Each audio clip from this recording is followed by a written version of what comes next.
Ang dami palang business tycoons na nagsimula rin sa hirap.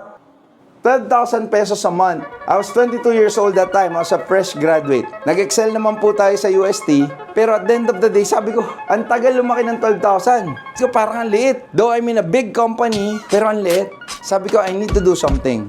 Yung mga kaklase ko na naglolo na, nagmamasteral na, and everyone is really enrolling para mag-level up sila, 'di ba? Ako, wala na po akong pang-enroll kasi I'm the youngest, retired na po yung parents ko. So sabi ko, I'm on my own. I need to grind. Kailangan ko makagawa ng paraan para makapag-level up ako on my own. Kaya sabi ko, instead na ma-frustrate ako kasi hindi ako makapag-law, ma-frustrate ako kasi hindi ako makapag-masteral, what I did, after shift, 1 MRT away, punta ako sa Trinoma, ikot-ikot ako doon, hanggang nakita ako na isang bookstore. And then, that excites me kasi sabi ko, kung wala akong pang masteral at pwede magbasa dito, baka pwede ako makapagbasa dito na makatulong sa akin para mag-level up ako. So, I kept on reading a lot of books like kay Robert Kiyosaki, Donald Trump, mga bibliography nila Gokong Wei, Henry C, and a lot of business tycoons. And I realized, you know what guys? Summarizing all those thoughts, sabi ko, ang dami palang business tycoons na nagsimula rin sa hirap. Sila mga kinaya nilang maging tycoon na nanggaling din naman sila sa wala. At that time, walang-wala din ako. Kung ikaw walang-wala ka din ngayon, it doesn't stop you pala from being a business tycoon. Depende lang sa path na iti-take mo.